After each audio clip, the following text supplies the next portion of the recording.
أما بعد فأعوذ بالله من الشيطان الرجيم بسم الله الرحمن الرحيم تبت يدا أبي لهب وتب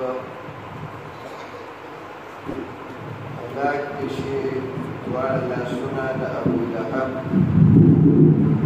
وتب أو ذبح فحملهم هلاك شو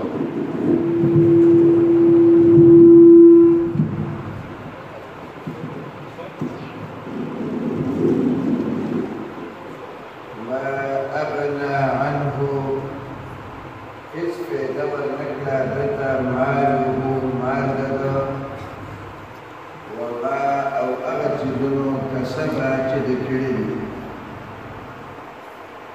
ما أغنى لنكو ددنا عذاب لك لا ماله مالده وما كسب أو ددا قتل وجهي أو ددا أولاد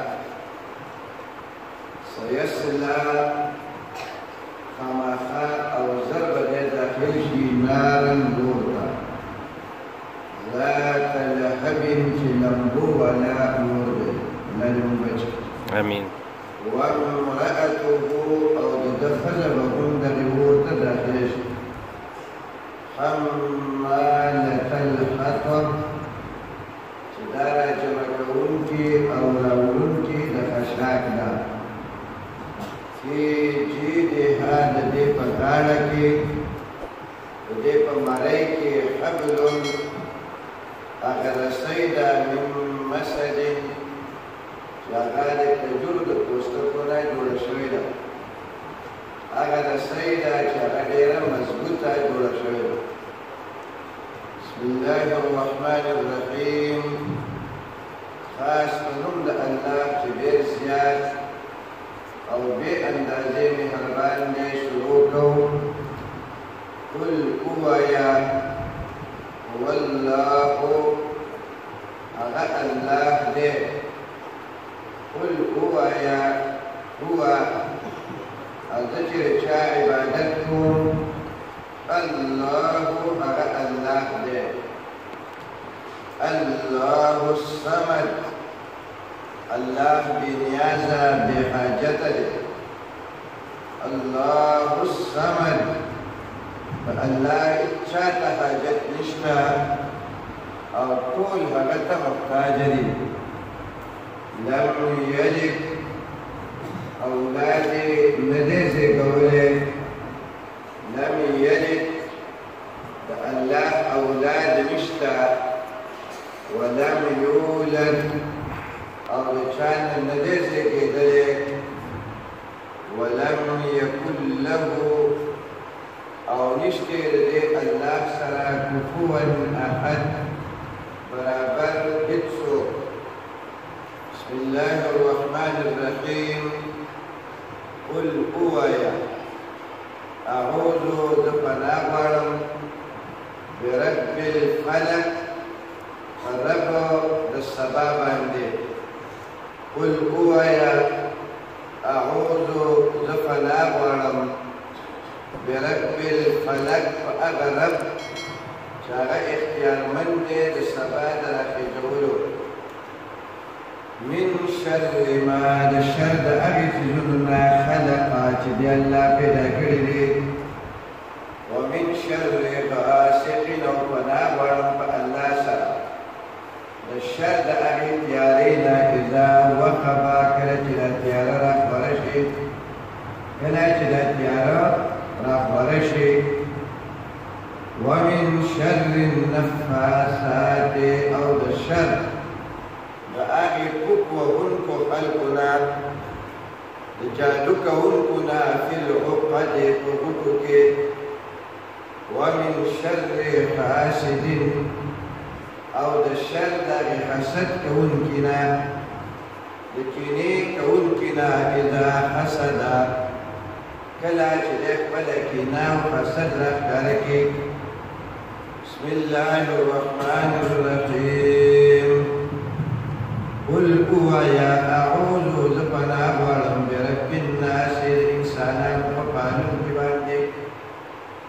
ملک الناس انسانانو بادشاہ باندې الہ الناس فحاجت روا د انسانانو باندې الہ الناس فمعبود د انسانانو من شر الوسواس د شر د وسوسې اچونکنا الخناس چې پټېدونکی دی الذي دا هغه وسوسو ولدی یوسوسو چې وسوسې اچوي فی صدور الناس د انسانانو په سینو کې من الجنة د پیریانو نه هم وي والناس او د انسانانو نه هم وي. محترمو دا اخرني 3 سورتونه دي او دا 3 سورتونه د دې مقصد لپاره پرېښودل کېږي چې د دې په بهانه باندې اجتماع جوړه شي او ډېر خلک راجمع شي او په یو ځای باندې دعا وشي. ځکه حدیث کې راغلي دي چې د قرآن د ختم په مجلس کې الله رب العالمین دعاګانې قبلوي. الله دې زموږ او ستاسې دعاګانو ته قبولیت درجه ورکړي. امین. او په دې اجتماع کې د خلکو شوق پیدا شي د قرآن د درس سره، د قرآن مجید د علم سره، او چې چا تر اوسه پورې ترجمه نه کړي د هغې شوق پیدا شي او بیا ترجمه شروع کړي.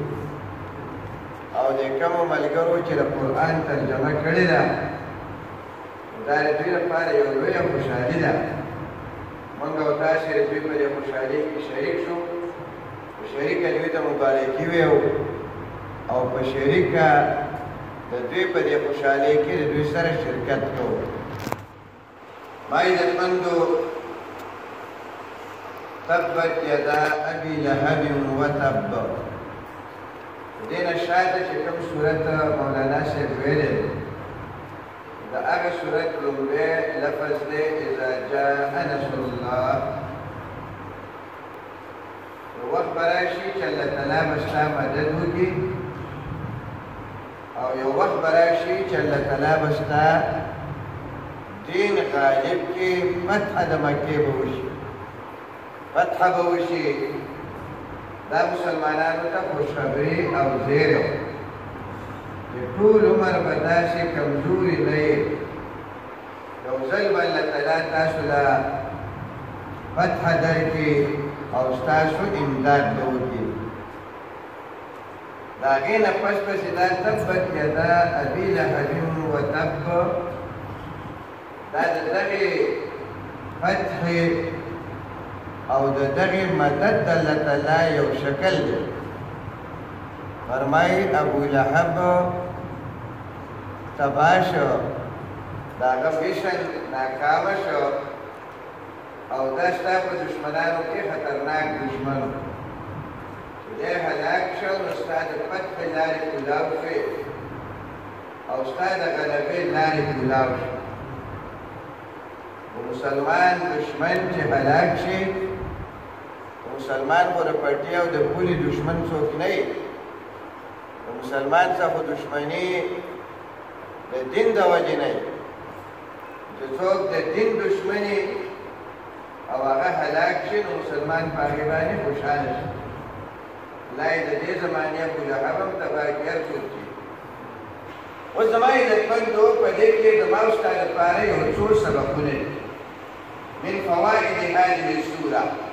د دې سورت فواید اولنۍ خبره دا ده چې د الله د پیغمبر صلی الله علیه وسلم سره څوک دشمني کوي نو دا په دې کائناتو کې د الله په نسبانې د ټولو نه بدترین او د ټولو نه ناکاره انسان دی. د دې ابو جهل دا ابو لهب دا دشمني کوله نو الله رب العالمین ته دنیا او آخرت دواړو کې عذاب ورکړ. نو چې څوک د الله د سختې سزا نه ځان بچ کول غواړي نو هغه د الله د نبي صلی الله علیه وسلم سره دشمني نه کوي، دوستي دې ورسره وکړي، محبت دې ورسره وکړي. دویم سبق پکې زما عزتمندو دا دی چې څوک د توحید او د الله د نبي سره دشمني وکړي نو دی به په نسب باندې نه خلاصېږي. یعنې د دې ابو لهب نسب ډېر قیمتي نسب دی، ډېر لوی قومیت دی. ګوره د الله د پیغمبر تره دی په قریشي شکل. د الله د پیغمبر د نسب نه بل غټ نسب د چا کېدی شي؟ نشي کېدی. نو چې د الله د پیغمبر په نسب څوک نشي بچ کېدی نو د بل چا په نسب پاړه بچ کېدی. دې سره دا شوه چې څوک ګورې په ژبه نه بچ کېږي. که څوک په ژبه بچ کېدی نو خپله ژبه خو عربي ده او دا د ده په دري او بدري ژبانو په دې باندې هغه بچ نه شي. څوک په خپله خاوره هم نه بچ کېږي. یعنې د مکې عمره قیمتي او خپله خاوره خو بله نشته، دی د هغې باشنده و خو دی بچ نه شو. او څوک په رنګ باندې هم نه بچ کېږي. یعنې دی ډېر ښایسته و، د ډېر ښایسته والي د وجې به ورته خلکو د اور لمبه ویله. خپل نوم یې عبدالعزا و. دا مشرکانه نوم و، هغه دلته قرآن ونه ویل. دا په دې کې دویم سبق دی چې ګوره نجات او خلاصۍ دا په رنګ کې نشته، په نسل کې نشته، په ژبه کې نشته، په وطن کې نشته. دا بوتان دي، دا به ماده. مسلمان به نه د خاورې طرف ته دعوت ورکوي، نه به د ژبې طرف ته ورکوي، نه به د رنګ او د نسل طرف ته ورکوي، نه به په دې باندې فخر کوي.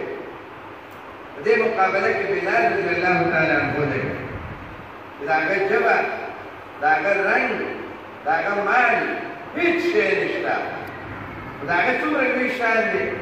عمر صاحب وویل بلال زموږ سردار دی. پیغمبر علیه السلام وایي په شب معراج کې ما او جبریل روان یو، داسې رپڼو کشار دی. ما وی دلته خو یو ته یو ځایمه دا رپڼو کشار دی چا دی؟ جبریل وایي دا خو په ځمکه باندې بلال راپاڅېدلی جومات ته ځي.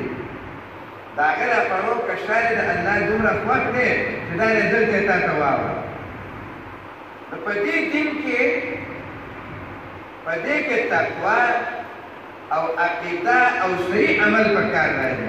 دا نور ټول څیزونه دا په کار باندې نه راځي. نو دې کې بله فایده دا شما محترمو، دې کې یو بله فایده او ډېره لویه فایده ده، هغه دا ده چې محمد رسول الله صلی الله علیه وسلم کوم دین راوړی دی نو د هغې دین د پیش کولو مطلب دا دی چې د الله د نبي دوستی او دشمني دا د دین په بنیاد وه، دا د نسب په بنیاد باندې نه وه. چې د خپل ترې د دغه دین دشمن و نو دا د پیغمبر علیه السلام هم دشمن و. داسې نه وه چې هلکه د دین مې دشمن دی خو زه زما خو تره دی نو زه به یې خیال وساتم، نه داسې نه وه. او څوک چې د دین ملګری و نو هغه د الله د رسول صلی الله علیه وسلم هم ملګری و. دا په دې صورت کې فواید دی غټ غټه، نور فواید پکې هم شته دی، خو دا یو درې څلور فواید دا پوره دي چې دا موږ تاسو یاد کړو. نو دې صورت کې ترجمه مخکې وشوه، دا د دې مختصر خبره ده. ورپسې صورت دی قل هو الله احد، دې ته صورت اخلاص وایي. بعضې مفسرینو د دې 13 نومونه ذکر کړي، خو مشهور نوم یې صورت اخلاص دی. اخلاص ویل کېږي توحید د الله تعالی، او دې صورت کې د الله رب العالمین توحید بیان شوی، د الله صفات بیان شوي. د دې ابو لهب د پیغمبر علیه السلام سره دشمني په دې ټکي وه چې پیغمبر علیه السلام وفرمایل الله احد الله الصمد، چې الله تنها دی. ابو لهب ویل الله یو نه دی، د هغه سره دا ټول بوتان شریکان دي. دا دشمني په توحید باندې وده ده چې دا توحید نبي علیه الصلاة والسلام بیان کړ نو ابو لهب یې دشمن شو. یعنې تر څو چې پیغمبر علیه الصلاة والسلام ته غوږ نه ورغلی، پیغمبر علیه السلام چې پیدا شو دا ابو لهب پرې ډېر خوشحاله شوی، د خپله وینده ازاده کړې وه. زما د مړ ورور په کور کې بچی پیدا شو، دا داسې نه دی که زما غرور چې را ژوندی شوی. او ده ډېر لوی اوښان صدقه کړه، خیرات یې وکړو. نو د پیغمبر علیه السلام جشن میلاد یې وکړو، په میلاد یې خوشحاله و خو د الله د پیغمبر د پیغام دشمن و. نو که څوک د پیغمبر علیه السلام په پیدایش ډېرې خوشحالۍ کوي خو د الله پیغمبر چې کوم پیغام د توحید راوړی دا توحید نه مني د اسلام سره وفاداري نه کوي نو په دغه جشن عید میلاد باندې به یې نشي خلاصېدی. یعنې دا خو ټول ناول ابولهب هم دا شی کړی د پیغام نبي چې څوک دشمني هغه په جشن میلاد نبي باندې نشي خلاصېدلی. دا ورسره د دې بل صورت تعلق شو. ما محترمو دې مختصر ویم چې دې قل هو الله احد کې څه خبره ده. په دې کې مختصر او شاک خبره ده هغه څه ده د الله رب العالمین تعارف دی د الله تعالی پېژنګلو ده. پیغمبر علیه السلام د خلکو تپوس وکړه چې ته راته دا ووایې چې ستا د دې رب نسب څه دی یا ته راته دا ووایې چې ستا دا رب د څه نه جوړ دی. نو د الله د پېژنګلو باره کې سوال وکړه نو الله پاک جبریل راولېږو چې دا صورت ورته ووایه چې الله خلک وپېژني تعارف د الله وشي. ما عزتمندو دا تعارف زه ځکه وایم چې څوک د الله سره شریک جوړوي نو د دې وجه دا چې د الله پېژندلی دی چې الله یې وپېژانده نو بیا یې ته وجنه خو به د الله سره شریک نه جوړوي. نو شرک دا د جهالت د وجې نه وي شرک د جهالت د وجې نه وي او توحید دا د معرفت د وجې نه وي. نو د الله رب العالمین معرفت حاصل شي نو په خپله به سړی موحد شي په خپله به سړي عقیده ټیک شي.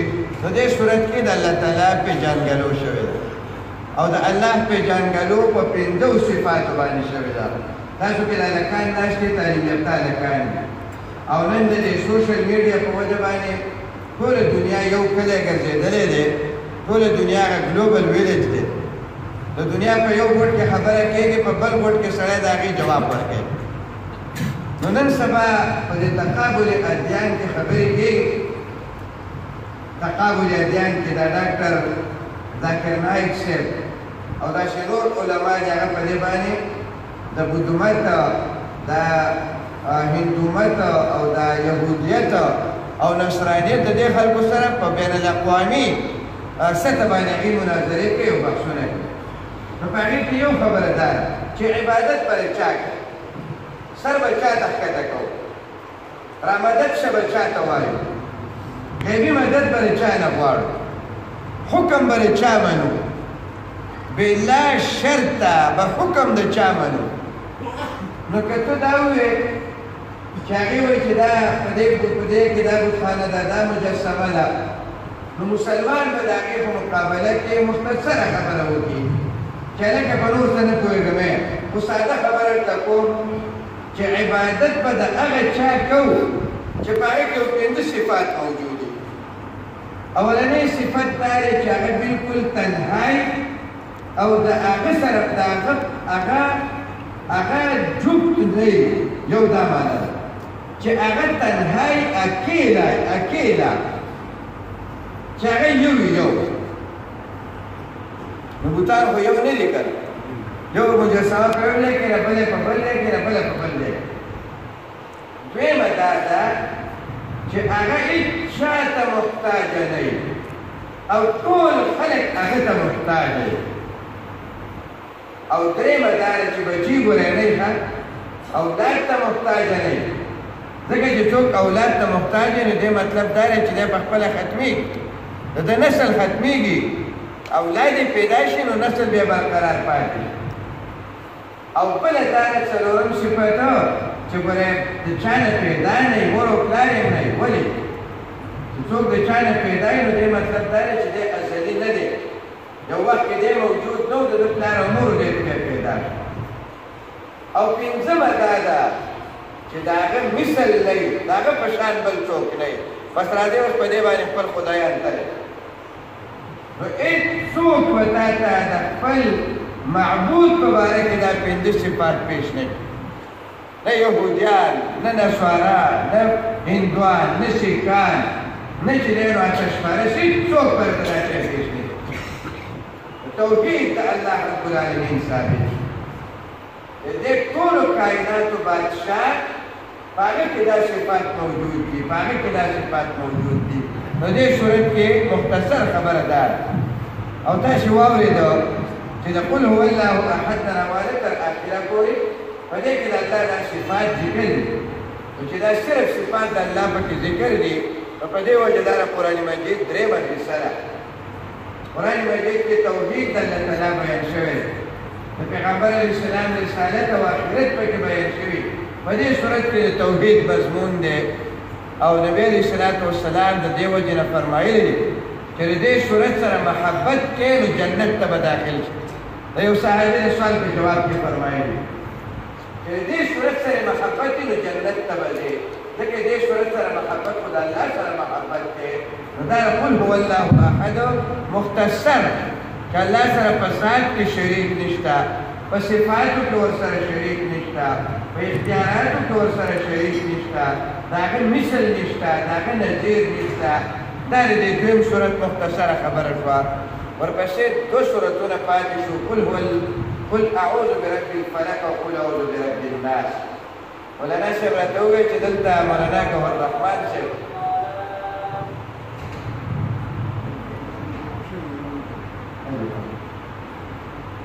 هغه ما ته مولانا ګوهر رحمان صاحب خبر را یاده شوه مونږ د هغه نه ترجمه کول نو هغه وایي چې لکه د دې قل اعوذ برب الفلق او قل اعوذ برب الناس د قل هو الله احد سره ربط دا دی چې دا قل هو الله احد په مضمون څوک ځان پوهېږي نو د خپلې سینې ته توحید کوسته او توحید ډېره لویه قیمتي خزانه ده ډېر لوی قیمتي سرمایه ده نو د دې قیمتي سرمایې دا کوم ډېر خطرناک دي دا واړه واړه غله چې که نه دا چرته چرګه غلا کي چرته انډه پټه کي او چې غټ داسې غټ ښه تعلیم یافته غلی نو هغه اول وزیر جوړ شي مشر جوړ شي بیا په لویه سطح باندې غټې غټې غلاګانې کوي داسې نو د دې ټولو غلو او ډاکوانو نه لوی غل هغه ابلیس دی او شیطان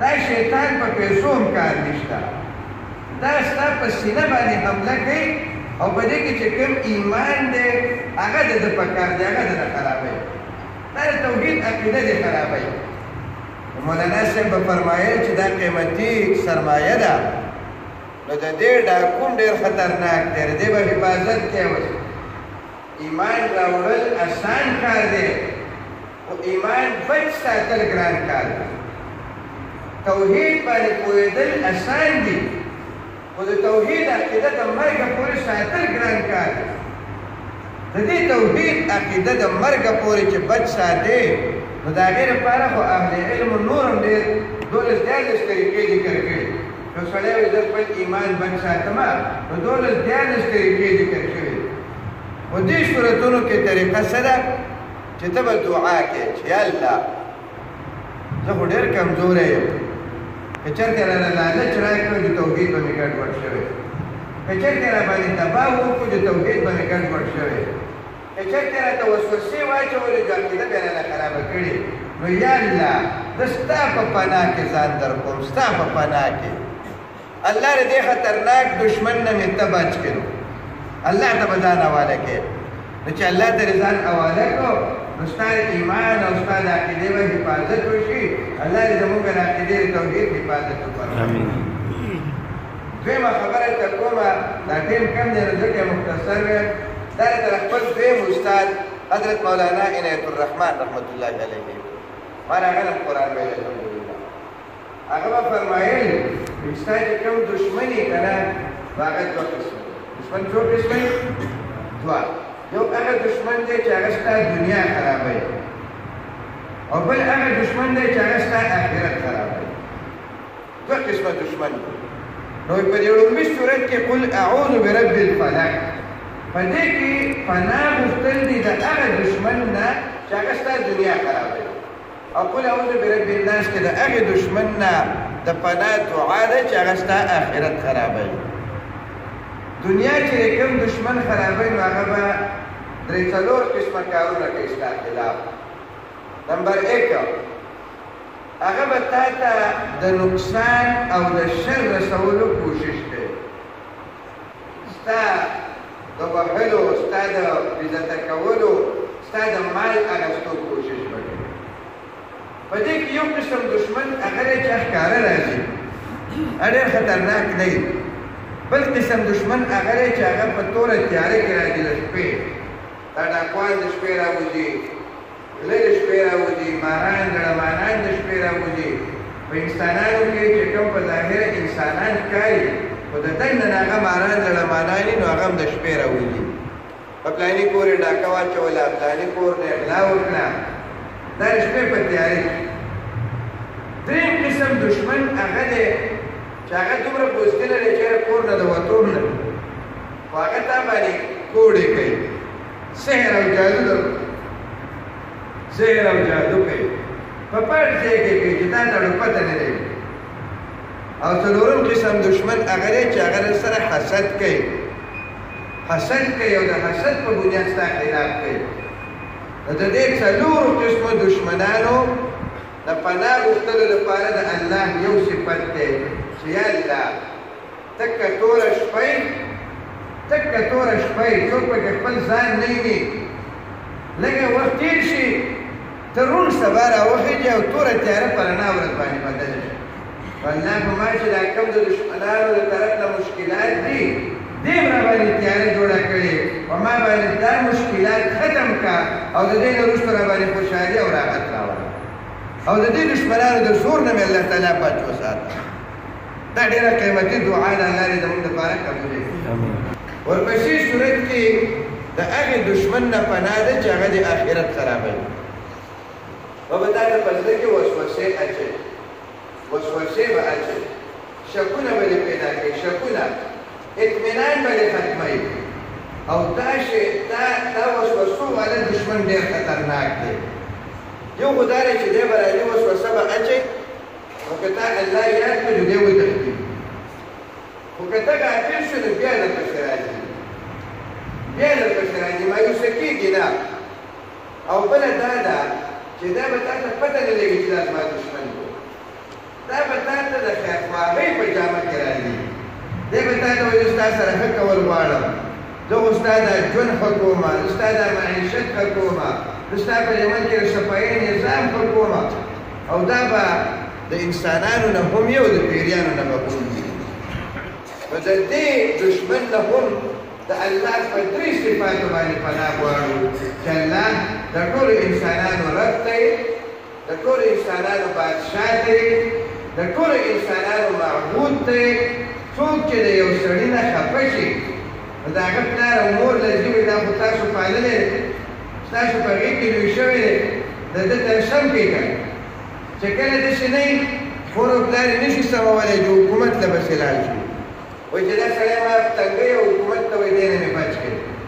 چې هغه هم نه وي نو چې څوک وله د چا پې احسانات دي، مشکلات وله حل کوي، حاجتونه وله پوره کوي، چا سره تیري نورې دي په هغه پسې خلک ورشي. نو موږ الله ته وایو چې الله دا وسوسې والا دا خو پیدا کړی هم تا دی، لوی کړی هم تا دی، بادشاه هم دی، معبود هم دی، حاجتونه پوره کولو والا هم دی.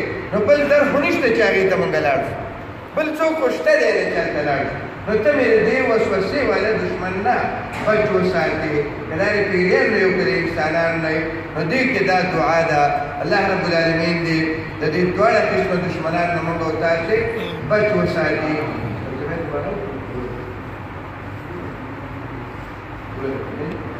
دا سورة فاتحه به صرف پکې ووایو چې دوباره آغاز وشي او بیا دعا وکړو. بسم الله الرحمن الرحیم. الحمد لله ټول تعریفونه خاص الله لره دی رب العالمین چې پالونکی د ټول مخلوق دی. الرحمن بې اندازې مهربان دی، الرحیم همیشه مهربان دی. مالک یوم الدین اختیارمند د قیامت د ورځې دی. ایاک نعبد خاص تا عبادت کومونږه، و ایاک نستعین او خاص تا نه مدد غواړو مونږه. اهدنا الصراط المستقیم، مونږه روان کې په نیغه لار باندې، صراط الذین په لاره د هغې خلکو انعمت علیهم چې تا پې احسان کړی دی، غیر المغضوب علیهم غصه نه ده شوې په هغې باندې، ولا الضالین او ګمراه. مبارک